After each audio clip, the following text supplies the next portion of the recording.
நமக்கு தெரியும் பிரிக்ஸ் உச்சி மாநாடு நடைபெற்றது. அமெரிக்க அதிபர் டொனால்ட் ட்ரம்ப் வெளியிட்டிருக்கக்கூடிய அறிக்கையில் என்ன சொல்றாருன்னு சொன்னா, பிரிக்ஸினுடைய அமெரிக்க எதிர்ப்பு கொள்கைகளோடு இணைத்துக் கொள்ளக்கூடிய எந்த ஒரு நாடாக இருந்தாலும் அவர்கள் மீது 10% வரி விதிக்கப்படும் என்று அறிவிச்சிருக்கிறார். இன்றைக்கு இஸ்ரேலுடைய ரேடியோ வெளியிட்டிருக்கக்கூடிய ராணுவ ரேடியோ வெளியிட்டிருக்கக்கூடிய செய்தியில் என்ன சொல்றாங்கன்னு சொன்னா, இஸ்ரேலுடைய ராணுவ தளபதி இயால் ஜமீர் வெளியிட்டிருக்கக்கூடிய அறிக்கையில் 2 போர் இலக்குகளையும் ஒரே நேரத்தில் அடைவது சாத்தியம் இல்லை என்று சொல்லி தற்போது அரசாங்கத்துக்கு அவர் சொல்லி இருக்கிறாராம். இதைத்தான் இதுக்கு முன்னாடி இருந்த இராணுவ தளபதியே மிக தெளிவாக சொல்லிட்டு போயிட்டான் அரசாங்கத்துக்கு.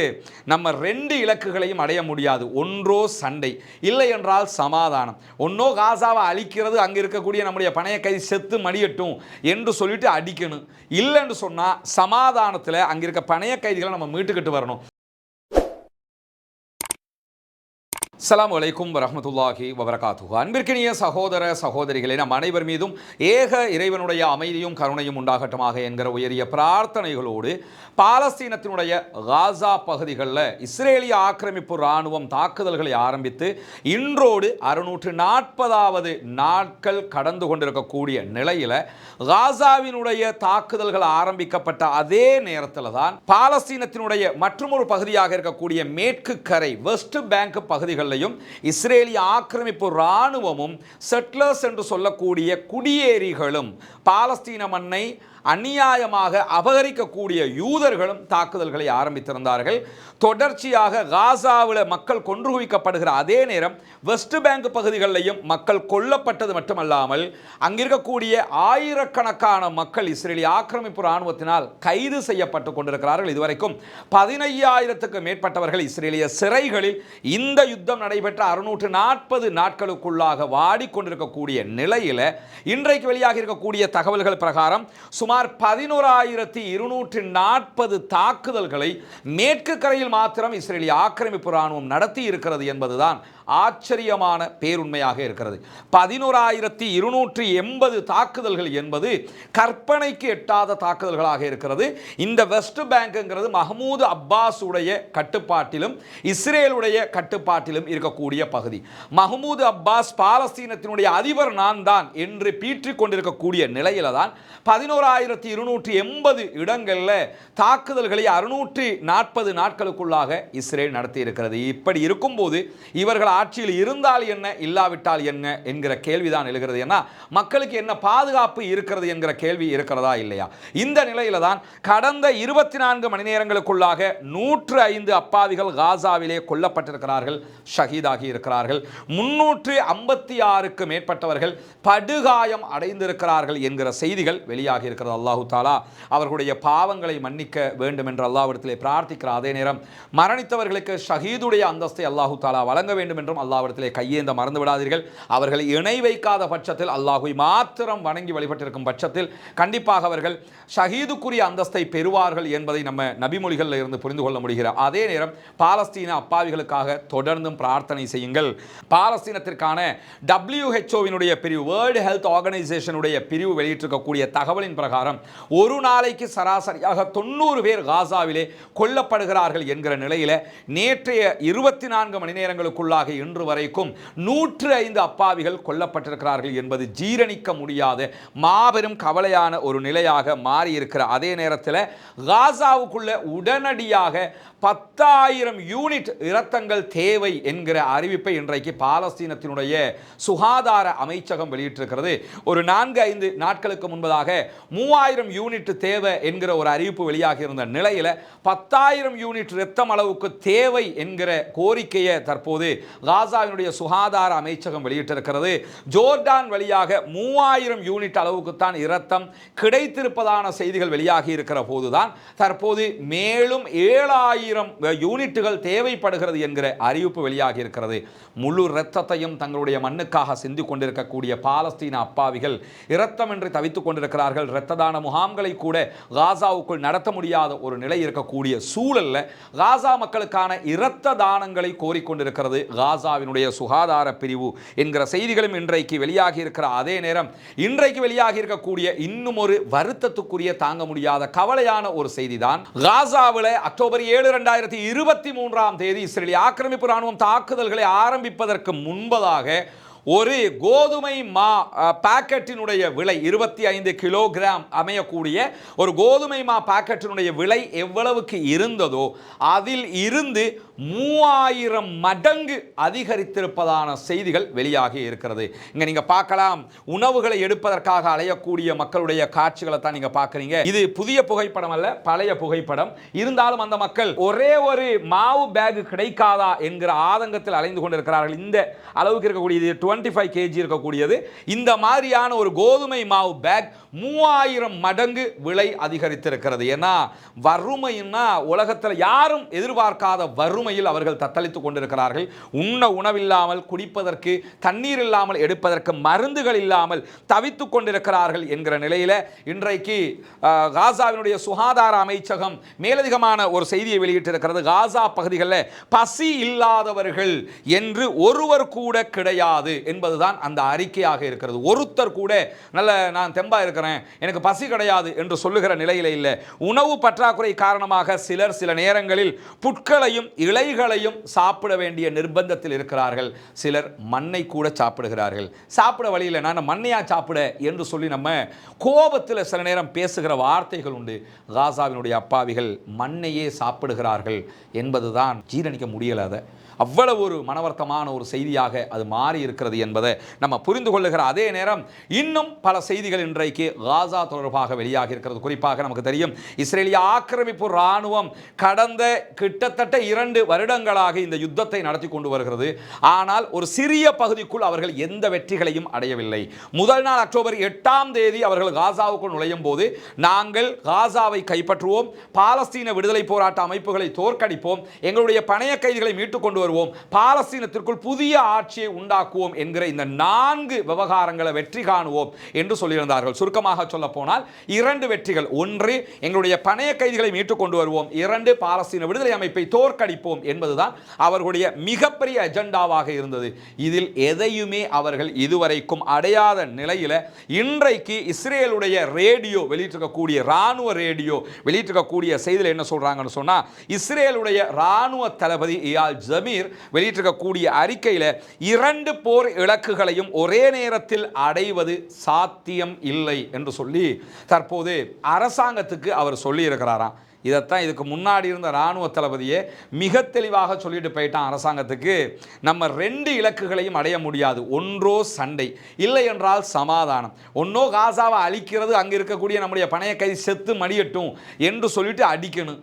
இல்லைன்னு சொன்னால் சமாதானத்தில் அங்கே இருக்க பணைய கைதிகளை நம்ம மீட்டுக்கிட்டு வரணும். இந்த 2ல் 1 தான் நம்ம அடைய முடியுமே தவிர 2ஐயும் அடைய முடியாது என்று சொல்லித்தான் முன்னாள் இராணுவ தளபதி பதவி விலகும் போதே சொல்லிட்டு போனார். புதிய தளபதி வரல, நான் உள்ள பார்த்துக்க, புது தும்புத்தடி நல்லா கூட்டுவோம் பார்த்துக்கிட்டு வந்தாப்புல இப்ப அவர் வெளியிட்டிருக்க அறிக்கையில் என்ன சொல்றாருன்னா, இந்த 2ஐயும் ஒரே நேரத்தில் அடைய முடியாது. ஒன்னோ யுத்தம் பண்ணுவோம், இல்லைன்னா பணைய கைதிகளை மீட்டுக்கிட்டு வருவோம், 2ஐயும் ஒரே நேரத்தில் செய்ய முடியாது என்று பகிரங்கமாக தன்னுடைய தோல்வியை அவர் ஒப்புக்கொண்டிருக்கக்கூடிய நேரத்தில் மேலதிகமாக இயால் ஜமீர் வெளியிட்டிருக்கக்கூடிய அறிக்கையில் என்ன சொல்லியிருக்கிறாருன்னா, உடனடியாக காசாவுக்குள் பணைய கைதிகளை மீட்டுக் கொண்டு வருகிற ஒரு சமாதான ஒப்பந்தத்திற்கு செல்வது அதுதான் சிறந்தது என்று நான் அரசாங்கத்துக்கு சொல்லி இருக்கிறேன். இவ்வளோ நாளாக யுத்தம் பண்ணணும்டாராம். இப்போ இல்லை நீங்கள் எப்படியாவது ஒரு ஒப்பந்தத்துக்கு போயிருங்க, இனிமேலும் முடியாது, நம்ம செத்துக்கிட்டே இருக்கிறாங்க, எவ்வளோ தான் யுத்தம் பண்ணுறது, அவங்க அடிக்கிற அடியை தாங்க முடியாமல் இருக்குது, கரில்லா அட்டாக்காக இருக்கிறது என்று சொல்லி அவர் சொல்லி என்ன பண்ணியிருக்கிறாருன்னு சொன்னால், உடனடியாக யுத்தத்தை நிறுத்தணும்னு நான் சொல்லியிருக்கிறேன், பாலஸ்தீன விடுதலை அமைப்பை பலவீனப்படுத்துவது என்கிற விவகாரம் மிக தெளிவானதாக இல்லை அப்படின்னு இருக்கிறாரு. அப்படின்னா என்ன அர்த்தம்னா, பாலஸ்தீன விடுதலை அமைப்பை தோற்கடிச்சிடலாம்ங்கிறதுல நான் நம்பிக்கையாக இல்லை, அவநம்பிக்கையாக தான் இருக்கிறான், சாத்தியம் இல்லாதது என்பதை இன்றைக்கு இஸ்ரேலுடைய இராணுவ தளபதி இயால் ஜமீரே சொல்லியிருக்கிறது மிகப்பெரிய பின்னடைவாக மாறி இருக்கிறது என்கிற நிலையில் இஸ்ரேலுக்கான இராணுவ சரக்குகளை, இராணுவ ஆயுதங்களை அனுப்புவதை நிறுத்துமாறு பிரான்சினுடைய சட்ட வல்லுநர்கள் பிரான்சினுடைய உச்சநீதிமன்ற நீதியரசரிடம் கோரிக்கை விடுத்திருக்கிறார்கள் என்கிற செய்திகளும் வெளியாகி இருக்கிறது. ஏன்னா சர்வதேச மட்டத்தில் பாலஸ்தீனத்திற்கான ஆதரவு தளம் உச்சமாகவே இருந்து கொண்டிருக்கிறது.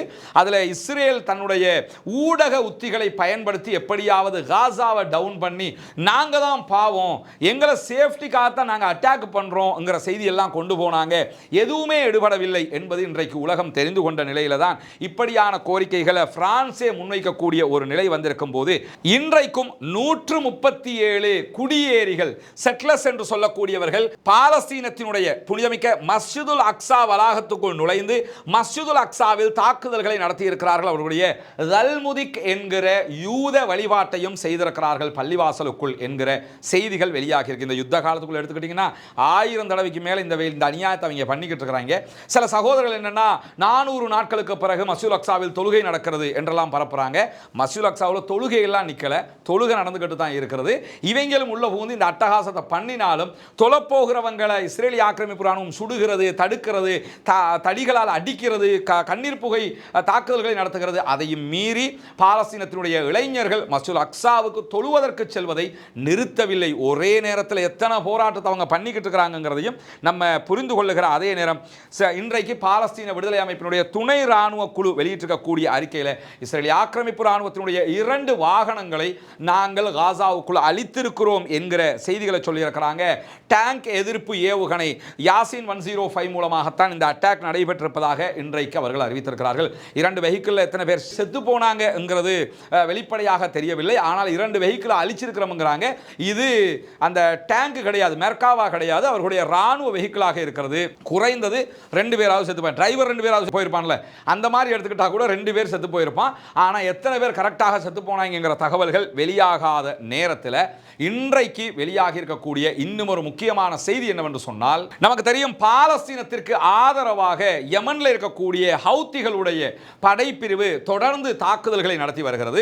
நேற்றைய தினமும் அவங்க கப்பல் மேல தாக்குதல்களை நடத்தி இருந்தாங்க. அதே மாதிரி காசாவுக்கு ஆதரவாக இஸ்ரேலுடைய பென்குரியன் விமான நிலையத்தை மீண்டும் தாக்குதல் நடத்தி இருந்தாங்க. இந்த செய்திகள் வெளிவந்த நிலையில இன்றைக்கு மீண்டும் அவர்கள் இஸ்ரேலை நோக்கி தாக்குதல்களை நடத்தி இருக்கிறார்கள். தாக்குதல்களுக்கு முன்பதாக இஸ்ரேலும் மீண்டும் ஹூதிகளுடைய ஹொதைதா துறைமுகம் உள்ளிட்ட 3 இலக்குகள் மீது இன்றைக்கு தாக்குதல்களை நடத்தி இருக்கிறார்கள். சாதாரணமாகவே இந்த அட்டாக் இன்றைக்கு பேசுபொருளாக மாறுகிற அளவுக்கு மாறிடுச்சு. ஹூதிகள் மேல திரும்ப திரும்ப அவங்க பல தாக்குதல்களை நடத்தி கொண்டிருந்தாலும் ஹூதிகள் பாலஸ்தீனத்திற்கு ஆதரவான தங்களுடைய தாக்குதல்களை நிறுத்தவில்லை. இன்றைக்கும் பாலஸ்தீனத்திற்கு ஆதரவாக பென்குரியன் விமான நிலையத்தை நோக்கி அவர்கள் பாலஸ்டைன் 2 என்கிற பெயரில் ஹைப்பர்சோனிக் ஏவுகணை தாக்குதல்களை நடத்தி இருக்கிற புகைப்படத்தை இன்றைக்கு ஹூதிகளுடைய படைப்பிரிவு வெளியிட்டிருக்கிறது. அது மட்டுமல்லாமல் இன்றைக்கு அவர்கள் இஸ்ரேலை நோக்கி நடத்தியிருக்கக்கூடிய தாக்குதல்களில் 11 ஏவுகணைகளுடன் தரமான தாக்குதல்களை நடத்தி இருக்கிறோம் என்று சொல்கிறார்கள். இதுல 11 ஏவுகணை தாக்குதல்களில் 2 பாலிஸ்டிக் சூப்பர்சோனிக் வகையான பாலிஸ்டிக் ஏவுகணை தாக்குதல்கள் நடத்தப்பட்டிருக்கிறது. மீதி 9 தாக்குதல்களும் ட்ரோன் அட்டாக்குகளாக இருக்கிறது. இந்த ட்ரோன் அட்டாக்குகளில் பென்குரியன் விமான நிலையம், அஸ்டோது துறைமுகம், அஸ்கலான் மின் நிலையம், அதாவது பவர் பிளானட்டுக்கு அட்டாக் பண்ணியிருக்கிறாங்க. அதே போல உம்மல் ரஷ்ராஸ் என்கிற அவர்களுடைய துறைமுகம், எய்லாது துறைமுகம், இந்த இடங்களுக்குத்தான் அவர்கள் கடுமையான தாக்குதல்களை நடத்தி இருக்கிறார்கள் என்கிற செய்திகளோடு மேலதிகமாக இஸ்ரேலுக்கு ஆதரவான கப்பல் மீதும் தாக்குதல்களை நடத்தி இருக்கிறார்கள். இந்த கப்பலை நீங்க பார்க்கலாம். அவர்கள் தாக்குதல் நடத்தியதில் எரியக்கூடிய கப்பலுடைய காட்சியை பார்க்குறீங்க. இந்த கப்பல் மூழ்கும் அபாயத்தில் இருப்பதாக இன்றைக்கு செய்திகள் வெளியாகி கொண்டிருக்கிறது. கப்பல் கிட்டத்தட்ட ஹாஃபுக்கு மேல மூழ்கிடுச்சு. இந்த கப்பல் எங்களுடைய கட்டுப்பாட்டை மீறி, நாங்கள் சொன்னதை மீறி இஸ்ரேலுடைய துறைமுகத்தை நோக்கி சென்று கொண்டிருந்தது. அதனால் தான் கப்பல் மீது தாக்குதல்களை நடத்தி இருக்கிறோம் என்கிறார் ஹூதிகளுடைய ராணுவ பேச்சாளர் யஹியா சாரி. அது மட்டுமல்லாமல் இன்றைக்கு இஸ்லாத்தை ஏற்றுக்கொண்ட ஏழை சகோதர சகோதரிகளுக்கான 14 வீடுகளை அமைக்கிற ஒரு பணியை நம்ம செஞ்சு வர்றோம். நம்முடைய யூடியூப் சேனல் மூலமாக நம்முடைய வீடியோக்களை பார்க்கக்கூடிய சகோதரர்களுக்கு இந்த செய்திகளை நம்ம கொண்டு போய் சேர்க்கிறோம். அவர்கள் தரக்கூடிய உதவியால் தான் இவ்வளவு நம்ம செஞ்சுருக்கிறோம். இப்பொழுது 5 வீடுகள் முழுவதுமாக தயாராகிவிட்டது. அல்ஹம்துலில்லாஹ். இங்கே நீங்கள் பார்க்கலாம், டோட்டல் கம்ப்ளீட்டாக இந்த வீடுகளை நம்ம முடிச்சு வச்சுருக்கிறோம். இங்கெல்லாம் நீங்கள் பார்க்கலாம், எல்லாமே சரி செய்யப்பட்டிருக்கிறது. இந்த வீடுகள் எல்லாம் நீங்கள் தந்த உதவிகளை கொண்டு, இறைவனுக்காக நீங்கள் செய்த தான தர்மங்களை கொண்டு தான் செய்யப்பட்டிருக்கிறது. அல்ஹம்துலில்லாஹ்னு முழுவதுமாக ஒரு வீட்டுக்கு தேவையான கிச்சன், பாத்ரூம் எல்லாமே முழுமைப்படுத்தப்பட்டதாக ஒரு வீட்டை தான் நம்ம செஞ்சுருக்கிறோம். கிட்டத்தட்ட ஒரு வீட்டை நம்ம முடிக்கிறதுக்கு இலங்கை பணத்தில் 25 லட்சங்கள் நமக்கு செலவாகி இருக்குது. அல்ஹம்துலில்லாஹ்னு சொல்லி 5 வீடுகளை கட்டி இருக்கிறோம். இன்னும் 9 வீடுகள் கட்ட வேண்டி இருக்கிறது. அதில் முதலாவது கட்டமாக ஒரு 3 வீடுகள் கட்டுவதற்குரிய இடமும் நம்ம எடுத்திருக்கிறோம். இந்த வீடுகள் கட்டுவதற்குரிய பணங்கள் அத்தனையும் சிறுக சிறுக உங்கள் வழியாக சேமிக்கப்பட்டது அல்ஹம்துலில்லாஹ் என்று சொல்லி நீங்கள் தந்த பணங்களில் இன்னும் எங்கள் கைவசம் கிட்டத்தட்ட ஒரு 6.5 லட்சம் பணம் இருக்கிறது இலங்கை பணத்தில். அதை வைத்து கொண்டு தான் அடுத்த 3 வீடுகளை கட்டுகிற அந்த பணியை நம்ம ஆரம்பிக்கிறோம். என்ன நம்பிக்கையில் ஆரம்பிக்கிறோம்னா, இறைவன் அருளால் மக்கள் உதவுவார்கள் என்கிற நம்பிக்கையில் தான் நம்ம ஆரம்பிக்கிறோம். இதற்குரிய வரவு செலவு கணக்குகள் அத்தனையும் ப்ராப்பராக நம்ம செஞ்சு வச்சுருக்கிறோம். யாரும் அதை அந்த திறந்த புத்தகமாக அறிந்து கொள்ளுகிற விதமாகத்தான் அந்த ஏற்பாடுகள் எல்லாமே நம்ம செஞ்சு வச்சுருக்கிறோம். எனவே நம்முடைய இந்த பணிகள் இறைவனுக்கானது, நம்முடைய இந்த பணிகள் மறுமைக்கானது, நம்முடைய இந்த பணிகள் மக்களுக்கானது. எனவே மக்களுக்கு செய்யக்கூடிய இந்த பணிகளால் மறுமையில் வெற்றி பெற வேண்டும் என்கிற நோக்கத்தில் தான் இதெல்லாம் நம்ம பண்ணியிருக்கிறோம். இந்த பணிக்காக உதவி செய்த அத்தனை பேருக்கும் ஜஸாக்குமுல்லாஹு ஹைர். நம்ம அடுத்த வீடுகள் எங்கே கட்டப்போகிற மீதி 3 வீடுகள்ங்கிறத போய் பார்ப்போம். நம்ம ஏற்கனவே அங்கே 5 வீடுகள் கட்டியிருக்கிறோம் அல்லாஹ்வோட உதவியில். இப்போ இந்த பகுதியில் நம்ம 3 வீடுகள் கட்டுறதுக்குரிய லேண்டு நம்ம எடுத்திருக்கிறோம். ஒரு வீட்டுக்கு கிட்டத்தட்ட 6 பர்ச் அளவுக்கு காணி இடம் கொடுக்குறோம் நம்ம. எனவே இதற்குரிய உதவிகளும் நாங்கள் உங்கள்கிட்ட மட்டும்தான் எதிர்பார்க்க முடியும் இறைவனுடைய உதவியால். உங்களுடைய ஜக்காத்துக்கள், தான தர்மங்கள், சதக்காக்களை இதற்காக நீங்கள் தந்து உதவுகிற பட்சத்தில் ஏழை மக்களுக்காக செய்யப்படுகிற இந்த புனிதமான பணியில் நீங்களும் பங்கெடுக்க முடியும். முன்னால் தெரிகிற நம்முடைய வங்கி கணக்கிலக்கத்திற்கு நீங்கள் நேரடியாக வைப்பு செய்ய முடியும். வெளிநாடுகளிலிருந்து சில பேருக்கு அதுக்கு நேரடியாக பணம் போட முடியலை என்று சொன்னால் அதில் முன்னால் தெரிகிற என்னுடைய தொலைபேசி மற்றும் வாட்ஸ்அப் இலக்கத்திற்கு நீங்கள் தொடர்பு கொள்கிற போது அதுக்கு எப்படி நீங்கள் பங்களிப்பு செய்ய முடியும் என்கிற விவரங்களை நம்ம உங்களுக்கு சொல்கிறதுக்கு தயாராக இருக்கிறோம். நம்ம ஏழைகளுக்கு உதவுகிற விவகாரத்தில் வறுமைக்கு அஞ்ச வேண்டிய அவசியம் கிடையாது, அஞ்சக்கூடாது. நம்ம கொடுத்துட்டோம்னா நமக்கு குறைஞ்சிரும், நமக்கு இல்லாமல் போயிருங்கிறதெல்லாம் கிடையாது. அல்லாஹு தஆலா அதன் மூலமாகத்தான் நிறைய உதவிகளை நமக்கு அள்ளி அள்ளி தருவதற்கு காத்து கொண்டிருக்கிறான். நமக்கு நம்ம வீடு கட்டினா எப்படி கட்டுவோமோ அப்படி தான் கட்டிக்கிட்டு இருக்கேன். நீங்கள் தருகிற பணம் பொது பணம், எனவே திருப்திகரமாக கட்டி கொடுத்துருவோம்.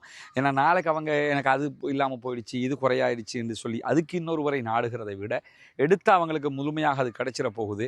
எனவே அந்த விதத்தில் தான் இதை பண்ணிக்கிட்டு இருக்கிறோம். இதற்காக வாரி வழங்குங்கள். வல்ல ரஹ்மான் நம் அனைவரையும் நல்ல செயல்பாடுகளோடு ஒன்றிணைப்பானாக. இஸ்ரேலுடைய நிதி அமைச்சர் பெசலல் ஸ்மோட்ரிச் வெளியிட்டிருக்கக்கூடிய ஒரு அறிக்கை வெளியாகி இருக்கிறது. அந்த அறிக்கையை எவ்வளவு சீரியஸான ஒரு விஷயத்தை எப்படி சொல்லியிருக்கிறான்னு பாருங்க. குறிப்பாக ஹூதிகள் 2000 கிலோமீட்டர் தூரம் சென்று தாக்குகிற ஏவுகணைகளை தயாரிக்கிறார்கள் என்பது எங்களுக்கு ஆச்சரியமாக இருக்கிறது என்று சொல்லியிருக்காரு. ஏன்னா ஹூதிகளுடைய இடத்துல இருந்து யமன்ல இருந்து இஸ்ரேல் தலைநகரம் டெல் அவிவுக்கு 2020 கிலோமீட்டர்கள் இருக்கிறது.